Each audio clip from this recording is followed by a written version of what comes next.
함께 말씀 보도록 하겠습니다. 함께 보신 하나님의 말씀은 고린도전서 15장 20절부터 28절까지의 말씀입니다.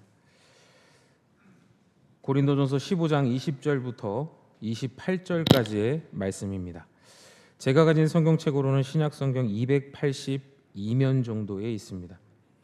고린도전서 15장 20절부터 28절까지의 말씀 다 찾으신 줄로 알고 한 절씩 교독하시고 마지막 28절은 한 목소리로 함께 읽도록 하겠습니다. 제가 먼저 읽겠습니다. 그러나 이제 그리스도께서 죽은 자 가운데서 다시 살아나사 잠자는 자들의 첫 열매가 되셨도다. 사망이 한 사람으로 말미암았으니 죽은 자의 부활도 한 사람으로 말미암는도다. 아담 안에서 모든 사람이 죽은 것 같이 그리스도 안에서 모든 사람이 삶을 얻으리라. 그러나 각각 자기 차례대로 되리니 먼저는 첫 열매인 그리스도요, 다음에는 그가 강림하실 때 그리스도에게 속한 자요, 그 후에는 마지막이니 그가 모든 통치와 모든 권세와 능력을 멸하시고 나라를 아버지 하나님께 바칠 때라. 그가 모든 원수를 그 발 아래에 둘 때까지 반드시 왕노릇 하시리니 맨 나중에 멸망받을 원수는 사망이니라. 만물을 그의 발 아래 두셨다 하셨으니 만물을 아래에 둔다 말씀하실 때 만물을 그의 아래에 두시니가 그 중에 들지 아니한 것이 분명하도다. 함께 읽겠습니다. 만물을 그에게 복종하게 하실 때에는 아들 자신도 그때의 만물을 자기에게 복종하게 하신 이에게 복종하게 되리니 이는 하나님이 만유의 주로서 만유 안에 계시려 하심이라. 아멘. 시간 본문 말씀을 중심으로 부활로 살다라는 제목으로 함께 말씀을 나누겠습니다. 오늘 본문 말씀의 앞단락인 고린도전서 15장 12절부터 19절까지의 말씀에서 바울 사도는 부활이 없으면 기독교가 믿는 모든 것이 헛것이라고 말했습니다. 이어지는 오늘 본문에서는 그리스도께서 죽은 자 중에서 살아나신 것은 역사적 사실이라고 말하고 있으며 그리스도의 부활을 첫 열매로 믿는 자들의 부활도 세상이 끝나는 날 반드시 실현될 것이라고 하고 있습니다. 그래서 바울 사도는 오늘 본문 말씀을 그러나 이제라는 말로 시작하고 있는데요. 이 말은 앞단락의 내용과 매우 대조되는 말이 이어질 것을 암시하는 것이고요. 또 바울 사도가 복음의 놀라움을 강조할 때 자주 사용되었던 접속사가 그러나 이제라는 접속사입니다. 바울 사도는 본문의 앞단락에서 만일 그리스도께서 부활하지 않으셨다면 기독교의 모든 것이 헛것이라고 말했지만 오늘 본문 말씀을 시작하며 그러나 이제 그리스도께서 죽은 자 가운데서 다시 살아나 잠자는 자들의 첫 열매가 되셨다, 이렇게 말하고 있습니다. 그리스도의 부활은 과거에 이미 일어난 일이기에 앞단락에서 자신이 헛것이라고 했던 모든 것이 이제는 헛것이 아니라 진짜라고 말하고 있는 것입니다. 그리스도가 부활하심으로써 자칫 헛것이 될 수 있었던 모든 것에 사실과 중요성을 부여하셨기 때문입니다. 20절의 말씀입니다. 그러나 이제 그리스도께서 죽은 자 가운데서 다시 살아나사 잠자는 자들의 첫 열매가 되셨도다. 아멘. 말씀의 첫 열매는 곡식을 거둘 때 곡물의 첫 이삭 한 단을 여호와께서 기쁘게 받으시도록 손으로 높이 들어 흔들었던 유대인의 종교적 예식에서 유래한 것입니다. 수확한 첫 열매를 드리는 것은 추수를 허락하신 하나님을 찬양하고 좋은 수확을 복으로 받고자 해서였는데 이는 첫 열매를 올려드리는 것이 나머지 수확을 보장하는 의미를 가지고 있기 때문입니다. 이와 같이 그리스도가 부활의 첫 열매가 되셔서 하나님께 올라가신 것은 그분을 믿는 나머지 성도 또한 부활을 누리게 될 것을 상징하는 것이며 이스라엘이 첫 열매를 매년 니산월 16일인 안식일 다음 날 곧 일요일에 드렸다는 것은 예수님이 주일에 부활하셔서 첫 열매가 되신 것과 연관지어 볼 수 있을 것입니다. 또한 첫 열매라는 것은 앞으로 더 많은 열매들이 있을 것을 암시하는 것이죠. 부활과 관련 짓는다면 부활의 첫 열매이신 그리스도를 믿는 자들이 그리스도와 같이 부활할 것이라는 뜻이 됩니다. 우리 모두 아담 안에서 죽은 것 같이 그리스도 안에서 모든 사람이 새 삶을 얻는다는 말입니다. 로마서 5장 18절과 19절의 말씀입니다. 그런즉 한 범죄로 많은 사람이 정죄에 이른 것 같이 한 의로운 행위로 말미암아 많은 사람이 의롭다 하심을 받아 생명에 이르렀느니라. 한 사람이 순종하지 아니함으로 많은 사람이 죄인 된 것 같이 한 사람이 순종하심으로 많은 사람이 의인이 되리라. 아멘. 그리스도가 죽은 자들의 첫 열매가 되셨다는 것은 예수님이 하나님의 아들이시기 때문에 사람이 죽음을 경험하는 것과는 다르다는 식의 주장들을 모두 불식시키는 말씀입니다. 만일 그분이 사람처럼 죽지 않으셨다면 그분의 부활 또한 사람의 부활과 다를 수밖에 없습니다. 그러나 바울 사도는 그리스도의 죽음과 부활은 사람의 죽음과 부활과 똑같다고 말하고 있지요. 그분은 사람으로 죽으셨고 사람으로 부활하셨기 때문에 죽은 자들의 첫 열매가 되실 수 있는 것입니다. 그런데 예수님이 죽은 자 가운데서 첫 열매가 되셨다고 해서 역사적으로 죽음에서 살아난 첫사람이라는 것은 아닙니다. 사실 말씀에는 부활의 모형이 될 만한 사건들이 여럿 기록되어 있지요. 엘리야는 사르밧성에 사는 과부의 죽은 아들을 살렸고 엘리사는 수넴에 사는 여인의 죽은 아들을 살렸습니다. 또 신약 말씀에도 많은 일들이 나타나 있죠. 예수님은 죽은 나사로를 살리시고 한 관리의 죽은 딸을 살리셨으며 회당장 야이로의 딸 또한 살리셨습니다. 그러나 그리스도의 부활은 그들이 살아난 것과는 질적으로 다르며 종말에 있을 부활의 첫 사례입니다. 부활은 하나님이 모든 것을 새롭게 하시는 창조 사역의 시작이며 부활의 첫 열매가 되신 그리스도는 그분을 믿는 모든 사람도 부활할 것이라는 보증이 되셨습니다. 이에 대해 바울 사도는 그리스도의 부활이 어떻게 그분을 믿는 모든 사람의 부활을 보장하는지에 대해 아담 한 사람으로 인해 모든 사람이 죽게 된 일을 예로 들어 설명하고 있습니다. 21절과 22절의 말씀입니다. 사망이 한 사람으로 말미암았으니 죽은 자의 부활도 한 사람으로 말미암는도다. 아담 안에서 모든 사람이 죽은 것 같이 그리스도 안에서 모든 사람이 삶을 얻으리라. 아멘. 사망이 인류의 대표인 한 사람 아담으로 인해 온 인류에게 임한 것처럼 죽은 자의 부활 또한 한 사람 우리 주 예수 그리스도로 인해 임할 것이라는 말씀입니다. 아담 안에서 모든 사람이 죽었습니다. 아담은 모든 인류의 조상 곧 대표이기 때문에 그가 죄를 지었을 때 우리도 대표성의 원리에 따라 상징적으로 그곳에 있었다라고 말씀은 말하고 있죠. 그러므로 아담 안에서 모든 사람이 죄의 대가인 사망으로 인해 죽게 되었다는 것입니다. 또한 이와 같은 대표성의 원리에 의해 우리 주 예수 그리스도 안에서 모든 사람이 삶을 얻을 것이라 말씀하고 있는데요. 이것은 영생을 뜻하는 것입니다. 여기서 아담의 죽음과 예수님의 부활의 효력에는 한 가지 중요한 차이가 있습니다. 아담은 모든 사람을 죽게 했지만 예수 그리스도는 그분을 믿는 사람만 살게 하신다는 것입니다. 결국 그리스도 안에 있지 않은 사람은 모두가 죽음을 맞이하게 될 것이며 이것이 아담이 한 일과 그리스도가 하신 새 일의 차이입니다. 이어지는 23절 말씀부터는 그리스도의 부활이 몇 가지 일의 시작이라고 말하고 있는데요. 이 일들은 각각 차례대로 될 것이라 말씀하고 있습니다. 23절과 24절의 말씀입니다.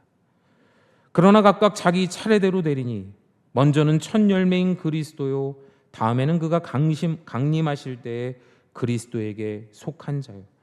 그 후에는 마지막이니 그가 모든 통치와 모든 권세와 능력을 멸하시고 나라를 아버지 하나님께 바칠 때라. 아멘. 23절 말씀에 차례대로라는 말은요, 순서를 강조하는 말인데요. 바울 사도는 부활이 어떤 것인지 그 자세한 세부 사항에 대해 말하는 것이 아니라 연쇄적으로 일어나게 될 일의 순서를 나열하고 있습니다. 첫째로 잠자는 자들의 첫 열매가 되신 그리스도께서 부활하십니다. 둘째로 그리스도께서 강림하실 때 그에게 속한 자들이 부활할 것인데요. 말씀의 강림이라는 말은 현실이 된다는 뜻입니다. 그리스도가 재림에 우리의 현실이 되실 때 비로소 그분을 믿는 자들이 부활할 것이라는 말씀입니다. 마지막으로 세상이 끝날 것입니다. 또한 24절의 말씀의 후반절부터 28절까지의 말씀에서 바울 사도는 세상이 끝날 후에 있어질 일들에 대해 순서대로 설명하고 있는데요. 먼저 세상이 끝나는 날 그리스도는 모든 통치와 모든 권세와 능력을 멸하시고 나라를 아버지 하나님께 바치실 것입니다. 말씀에 예수님이 멸하시는 모든 통치와 모든 권세와 능력을 영적인 것으로 해석하는 이들이 있는가 하면 세상을 지배하는 인간 권세로 해석하는 이들도 있는데요. 이 두 가지가 모두 포함되어야 그리스도께서 자기와 온 세상을 화목하게 하시는 것으로 해석될 수 있습니다. 골로새서 1장 20절의 말씀입니다. 그의 십자가의 피로 화평을 이루사 만물고 땅에 있는 것들이나 하늘에 있는 것들이 그로 말미암아 자기와 화목하게 되기를 기뻐하심이라. 아멘. 어떤 이들은 그리스도의 재림과 그분이 온 세상을 하나님께 바치실 때까지 그 사이에 천년 왕국 등 상당한 시간이 흐른다고 생각합니다. 그러나 24절 말씀은 이 둘 사이에 어떤 기간이 있음을 뜻하는 것이 아니라 종말은 그리스도께서 하나님께 온 세상을 바치는 때라고 말씀하고 있습니다. 그리스도가 부활하셨을 때 이미 그분의 통치가 시작되었기 때문입니다. 이에 대해 골로새서 1장 13절은 이렇게 말씀합니다. 그가 우리를 흑암의 권세에서 건져내사 그의 사랑의 아들의 나라로 옮기셨으니 아멘. 그리스도의 다스리심은 세상에서 죄를 없애는 일입니다. 그러므로 성도가 부활하는 때에도 죄를 없애지 못해 천년 왕국 등을 통해 죄의 문제를 해결하신다는 것은 결코 납득할 수 없는 해석이며 바울 또한 중간 단계가 없다고 구체적으로 언급하지는 않지만 그런 것들은 없는 것이 확실합니다. 또한 예수님은 모든 원수를 그 발 아래에 둘 때까지 왕노릇 하실 것입니다. 25절의 말씀입니다. 그가 모든 원수를 그 발 아래에 둘 때까지 반드시 왕노릇 하시리니 아멘. 말씀을 언뜻 보면 누가 누구의 발 아래에 원수들을 두신다는 것인지 그 대상이 확실하지 않아 보이는데요. 학자들은 하나님이 그리스도의 발 아래 혹은 그리스도가 자기 발 아래에 두시는 것이라고 말합니다. 사실 어떠한 것이든지 그다지 중요한 문제는 아닌데요.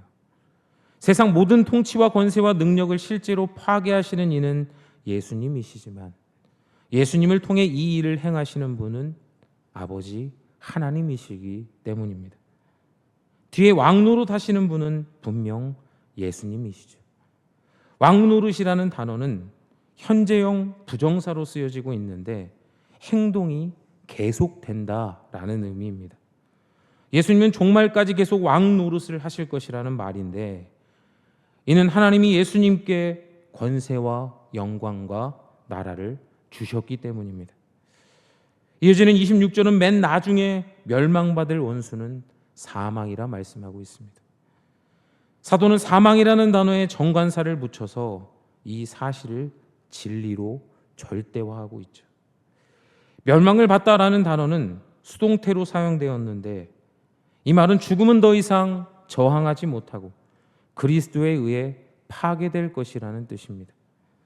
그리스도의 통치는 온 우주에서 죽음을 없애지 않고는 완성되지 않을 것이며, 그분이 종말에 최종적으로 물리치실 원수는 바로 죽음이라는 것입니다. 바울 사도는 로마서 8장 38절과 39절의 말씀에서 죽음도 우리를 그리스도의 사랑에서 떼어놓을 수 없다라고 말합니다. 내가 확신하노니 사망이나 생명이나 천사들이나 권세자들이나 현재 일이나 장래 일이나 능력이나 높음이나 깊음이나 다른 어떤 피조물이라도 우리를 우리 주 예수 그리스도 안에 있는 하나님의 사랑에서 끊을 수 없으리라. 아멘. 그러므로 우리는 사나 죽으나 그리스도께 속하기만 하면 되는 줄로 믿습니다. 27절은 만물을 그 발 아래 두셨다라는 말씀으로 시작하고 있는데요. 이 말씀은 시편 8장 6절을 인용한 것이며 죄가 왜 멸망을 받아야 하는지에 대해 설명하고 있습니다. 바로 하나님이 세상 만물을 그리스도의 발 아래 두시기 위해서였다는 겁니다. 어떤 이들은 이 말씀에 대해 이런 질문을 던집니다. 그렇다면 하나님이 그리스도의 발 아래 만물을 두실 때 자기도 포함하셨는가? 바울은 이어지는 말씀에서 아니라는 사실을 분명히 밝히고 있습니다. 만물을 그의 아래에 두신 이가 그 중에 들지 아니한 것이 분명하도다. 아멘. 바울 사도는 하나님이 그리스도를 다스리신다는 오해와 그리스도가 하나님의 주권을 침해한다는 오해를 피하고자 이렇게 말하고 있는 것입니다. 하나님은 만물을 그리스도의 발 아래 두실 때 자신을 그리스도의 발 아래 있는 것에 포함하지 않으십니다. 반면에 그리스도가 하나님의 자기 발 아래 두신 이 만물을 하나님께 복종시킬 때는 자신을 포함하십니다.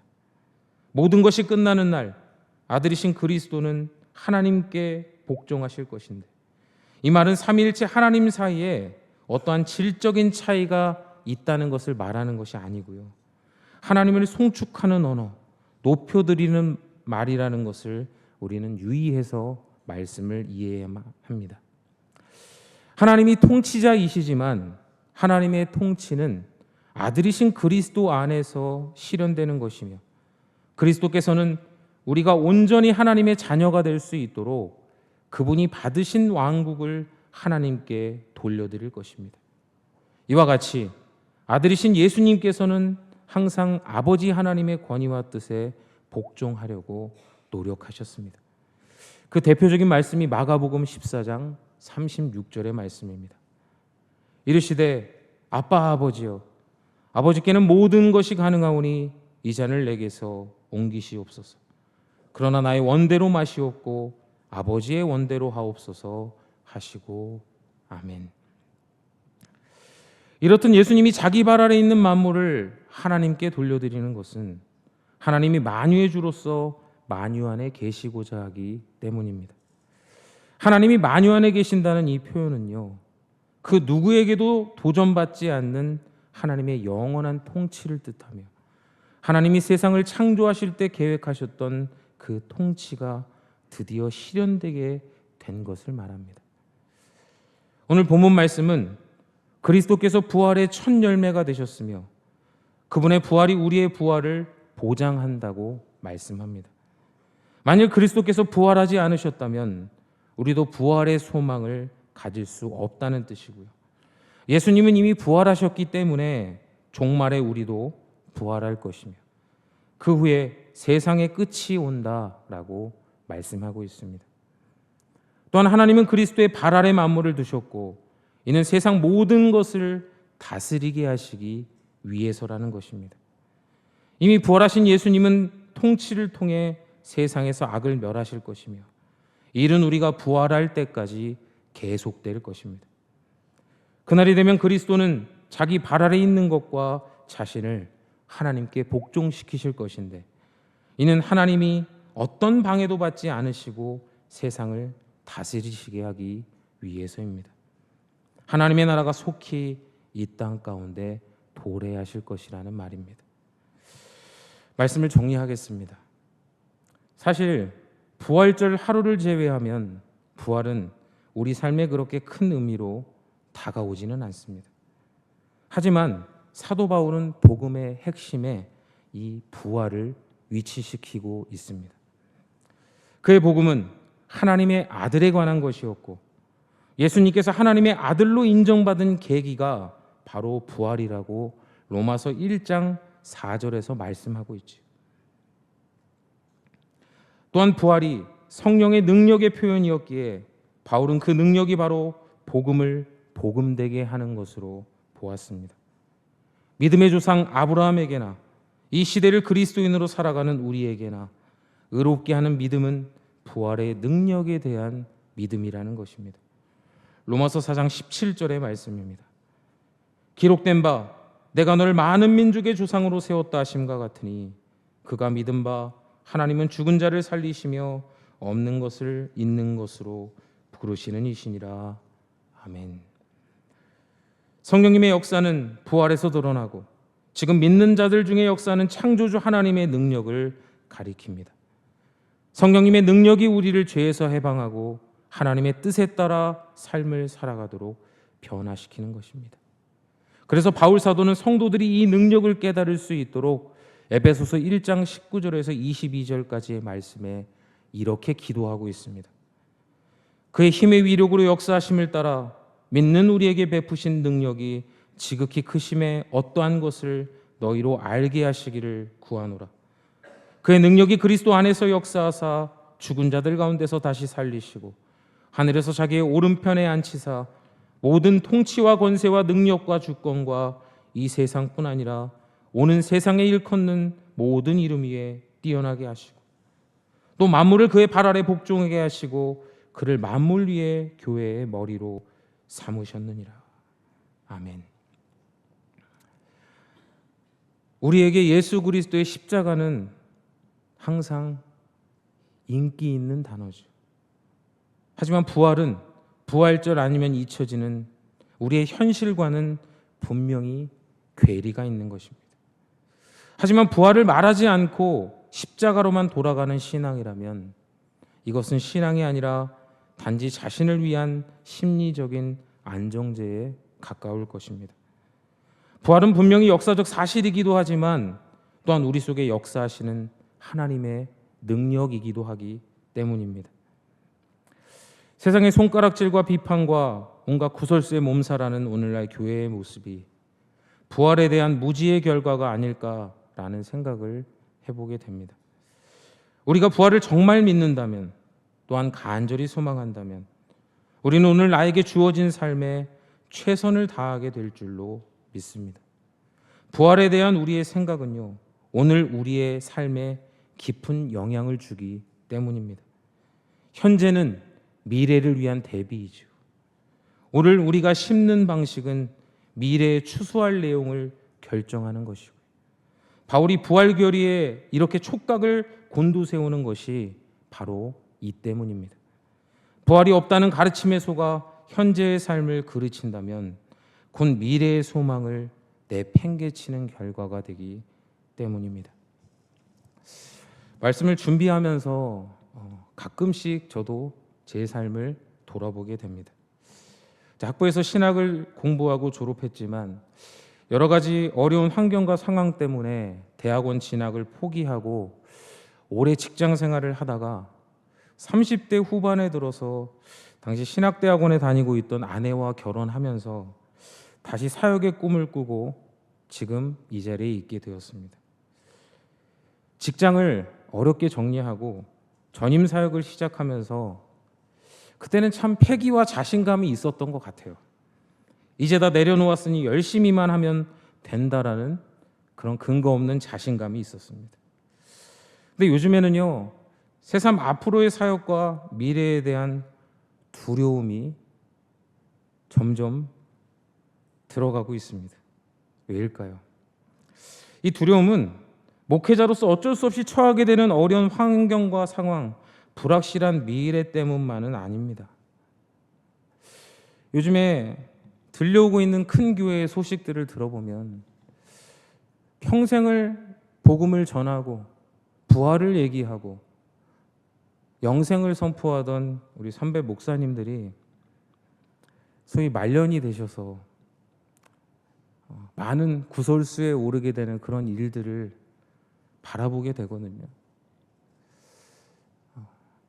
너무나 안타까운 그런 현실을 바라보면서 자신감이 없어지는 것 같아요. 장담할 수 없는 우리의 신앙, 또 목회자로서 복음을 증거하고 영생을 얘기하고 부활을 선포하지만 그 부활의 신앙이 흔들리게 되면요, 결국에는